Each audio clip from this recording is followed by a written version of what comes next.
Chers auditeurs et auditrices, la conférence de ce soir sera consacrée à l'ordre de la félicité et à l'ordre des chevaliers et des chevalières de l'Ancre.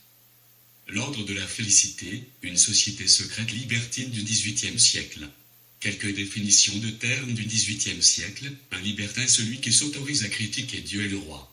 La félicité, c'est la recherche de l'orgasme. Avant même la disparition de Louis XIV, des groupes s'organisent dont le but est d'échapper aux pesanteurs d'une société de fin de règne, figée dans la bigoterie.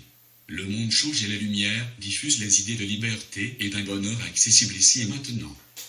En 1738, c'est à Rouen que se crée un ordre des chevaliers rameurs et dames rameuses, dont il faut noter que les rameurs doivent être francs-maçons. Les années 1740 sont propices à ces créations et il n'est pas surprenant qu'apparaisse en 1742 l'ordre de la félicité. Il semble que l'idée première ait été tirée d'un ouvrage paru en 1670 et très en vogue, Le Comte de Gabalis, ou Entretien sur les sciences secrètes de l'abbé de Montfaucon de Villars. Le fondateur est Scipion Louis de la Garde de Chambonnac qui décédera en 1765, mais le véritable animateur sera son fils Victor Louis. Enfin Victor Louis, qui est franc-maçon, alternera en qualité de grand maître de l'ordre de la félicité avec le duc de Bouillon. Pour les fondateurs, il ne s'agit pas de plagier la franc-maçonnerie car la chevalerie de la félicité ne date pas du temple de Salomon ni du siècle des croisades, puisqu'elle a été instituée dans le jardin d'Éden. Pour autant, tous les membres masculins sont francs-maçons et toutes les femmes chevalières sont épouses sont maîtresses de francs-maçons. Le seul livre disponible présentant cet ordre est attribué à un journaliste Jean-Pierre Mouette. Il date de 1746 et s'intitule « L'Anthropophile, ou le secret et les mystères de l'ordre de la félicité dévoilés pour le bonheur de tout l'univers ». Dictionnaire par ordre alphabétique des termes de marine en usage dans l'ordre de la félicité. L'ordre de la félicité en Normandie. Si la formidable déferlante écossaise après le discours du chevalier de Ramsay en 1737 touche avec vigueur la Normandie, à la densité du réseau maçonnique s'ajoute une profonde variété dans les formes d'expression et de développement de cette franc-maçonnerie. Parmi les modes d'expression de la diversité et du dynamisme maçonnique, la maçonnerie féminine connaît aussi un succès précoce en Normandie. Il est vrai que, dès 1766, fonctionne une société libertine rattachée à l'ordre de la félicité à Dieppe. Elle est fréquentée par les épouses des frères de la respectable loge des Cœurs Unis. Des documents de francs-maçons provinciaux confirment l'ampleur de la pratique, aussi bien dans le Boulonnais chez Abbot de Bazingen et ses visiteurs anglais, qu'à Caen et Falaise chez les Serrans de Saint-Loup. Les Serrans de Saint-Loup associent dès les années 1740 l'art royal à une vie de société et mondaine active. Ils appartiennent à l'ordre de la félicité. Source, les papiers des Serrans de Saint-Loup, dans la lettre de Mademoiselle du Clariel du 6 août 1747. La correspondance maçonnique et profane des Serrans de Saint-Loup, dans la région de Falaise, Bayeux et Caen témoigne de l'implantation de l'ordre de la félicité en Normandie et de son association aux travaux maçonniques ainsi qu'au divertissement littéraire. Le caractère durable et sérieux de cette implantation en Normandie est confirmé par une information donnée par Gustave Bord dans son ouvrage intitulé La franc-maçonnerie en France des origines en 1815. Il y signale en effet à propos de la loge diepoise de Saint-Louis fondée en 1766, et qui prit plus tard le titre distinctif des Cœurs Unis, qu'à côté d'elle fonctionnait une loge d'adoption de l'ordre de la félicité. Ce qui semble bien confirmer que l'ordre de la félicité est un prédécesseur de la franc-maçonnerie d'adoption. Les traces de premières activités maçonniques naissent sont, ce qui est peu surprenant, le fait de témoignages profanes teintés d'arolante et maçonnique ou la présentation des premières loges oscillant entre bouffonnerie et scatologie. Les jésuites du Collège du Bois font improviser à leurs étudiants un palamiment un supposé cérémonial d'initiation à la suite d'une représentation de Radamis et Zénobie.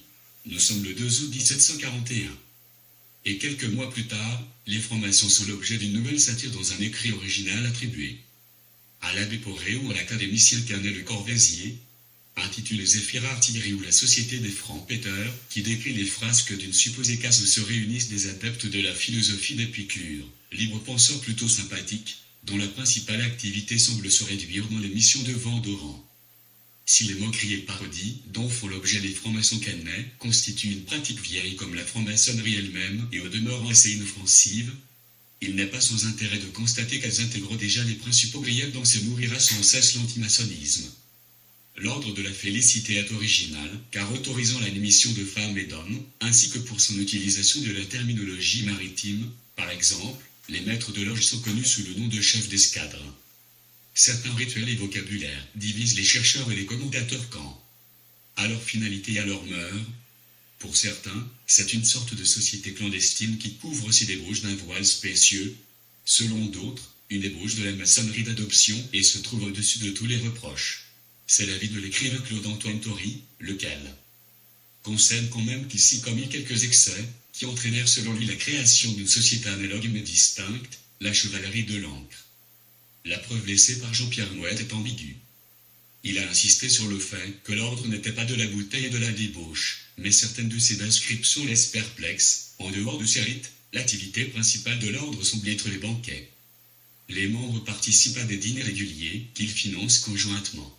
Ils sont censés converser en utilisant des termes nautiques codés, avec des amendes pour non-respect.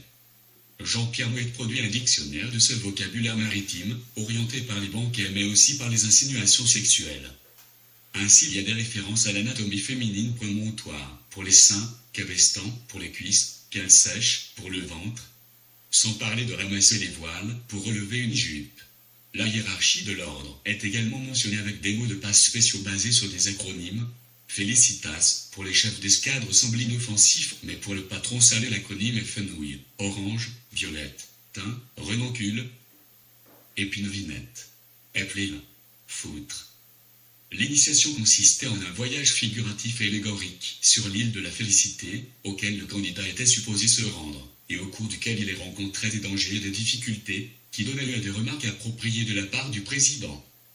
Selon Jean-Pierre Mouette, l'ordre de la Félicité se présente comme une société fraternelle, d'où à faire le bonheur de ses membres en les transformant en êtres meilleurs. Une tenue et l'escadre. Il faut être 5 pour ouvrir une escadre. On peut y entrer en tapant 2 coups.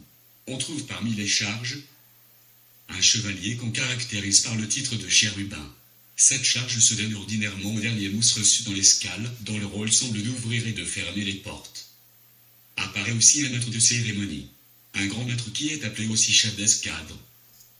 Un commissaire, dont le rôle est de porter les plaintes des chevaliers et chevalières à la connaissance de tous. Un grand sondeur, dont le rôle est celui de l'orateur, chargé de faire part de ses découvertes qu'il a faites sur la côte lors de la dernière escade. Un inspecteur dont le rôle est de faire respecter les règles de l'ordre. L'ensemble des officiers d'une escadre constitue le tabernacle, ce qui confirmerait qu'une organisation hiérarchique existait au plan central, car le vice-amiral portait le titre de chef du tabernacle. L'ordre est divisé en 3 grades, le mousse, le patron salé. Pour ce dernier degré, l'auteur note que la plupart des escadres ignorent ce grade qui possède pourtant son rituel, s'arrêtant au grade de patron. Le saint patron est Saint-Nicolas. La couleur des cordons est verte et le symbole central est une encre. Quels sont les usages? Chacun doit arborer à la boutonnière l'insigne de l'ordre, qui est constitué d'un nombre variable de câbles vernis ou vert et or et d'une encre de couleurs différentes selon le rang. Il y a bien sûr un signe qui est utilisé en escadre et différent de celui aux cérémonies. Ce signe permet de s'adresser aux autres membres et de manifester son avis en réponse à des questions du chef d'escadre. On l'appelle le coup de rame. Il consiste à projeter sa main droite en avant puis à la ramener et à l'appuyer sur l'estomac et à la renvoyer un pied devant en formant un demi-cercle dont le convexe est en dessus. Ce signe doit être utilisé pour saluer un membre auquel on souhaite s'adresser, mais bien sûr en respectant le protocole. Pour un mousse, un coup de rame, pour un patron 2 coups de rame, 3 pour le chef d'escadre et 4 mais avec les 2 bras pour le grand maître. Voici la façon dont on se donne à se reconnaître avec ces 2 mots, chaque lettre est la première d'un bois particulier. Ainsi le vaisseau est comparé de 10 planches, différentes espèces, et de la frégate de 4. Si je demande à un mousse s'il connaît la 4e planche de son vaisseau, il doit me répondre laurier. Si je lui demande encore le nom de la 3e planche de la frégate, il doit répondre Kermès. Ce système complexe repose ainsi sur les anagrammes suivantes, vaisseau, shalom pour cèdre, être, amandier, laurier, oranger, mûrier. Frégate, le cas pour liège, érable. Kermès, abricotier. Le vaisseau représente l'homme qui est composé de 10 morceaux. La frégate, la femme qui se voit affublée que de 4 morceaux. Ce rituel a été écrit par des hommes. Pour faire une femme charmante, voici les bois dont il la faut composer. La tête doit être d'acacia, les tétons de chêne, le derrière de tremble. Le devant de fouteau. Que le postulant soit une femme ou un homme, la réception est identique à une seule différence. Lors du serment, c'est le chef d'escadre qui se met à genoux au pied de la postulante et non l'inverse. Le degré de patron salé est destiné, selon l'auteur, aux seuls frères, bien que des sœurs le possèdent aussi dans certaines escales. L'ordre de la félicité à l'épreuve des réalités. L'ordre de la félicité s'est heurté à deux types de problèmes qui sont riches d'enseignements pour qui appartient à des sociétés, initiatiques ou non, et dont l'histoire la plus contemporaine montre qu'ils perdurent. Les premiers de ces problèmes concernent le développement et le fonctionnement de l'institution elle-même. Jean-Pierre Mouet préconise dès 1746, alors que l'ordre n'a été fondé qu'en 1742, de supprimer notamment à Paris de nombreuses escadres qui ont recruté de mauvais sujets ou d'honnêtes gens mal reçus. Bien évidemment, les responsables de cette situation sont bien connus.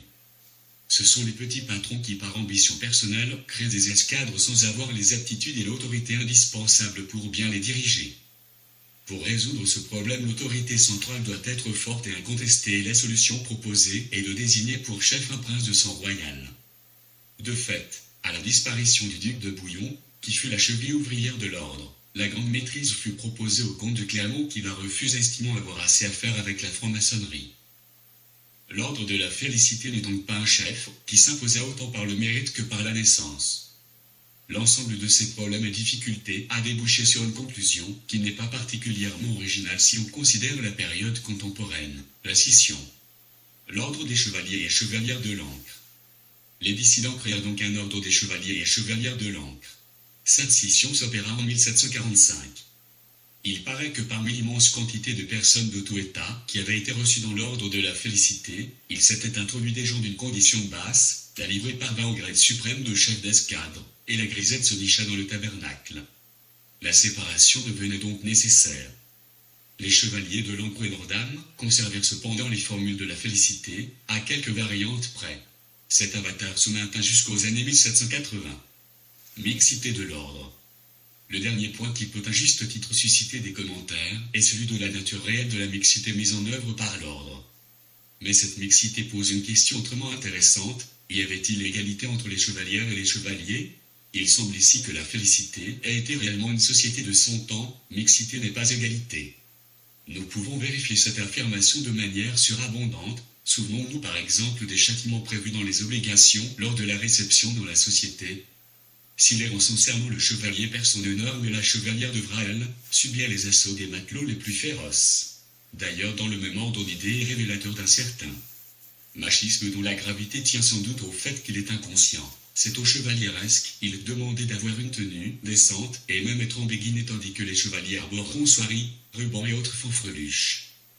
Le livre « L'Anthropophile » de Jean-Pierre Mouet est publié en 1746 et nous savons par le premier commis de la marine, Henri-Joseph Brest de la Chaussée, que l'ordre de la félicité n'existait plus en 1772. Ces escadres coulées par les loges d'adoption qui se multiplient. Sans doute aussi, la disparition d'un grand seigneur comme le duc de Bouillon, mort en 1771, explique-t-elle la fin de l'aventure. Il a manqué un prince pour soutenir la compagnie. Mais la félicité n'était-elle que cette société, dont en 1745 un mauvais esprit anonyme avait écrit qu'elle était le moyen de monter au plus haut grade de la marine sans se mouiller? Elle fut au moins, mais c'est déjà considérable, la réunion de femmes et d'hommes heureux de se retrouver ensemble et de partager bonne humeur, bonne chair et peut-être plus et affinité. Vous pouvez retrouver ces différents protagonistes à travers deux romans de Jean-Michel Legault publiés aux éditions Sidney-Laurent. L'ordre de la félicité, une société secrète libertine dans la tourmente. Un chevalier de l'Ancre en Amérique, le baume et la blessure. À bientôt pour la découverte d'autres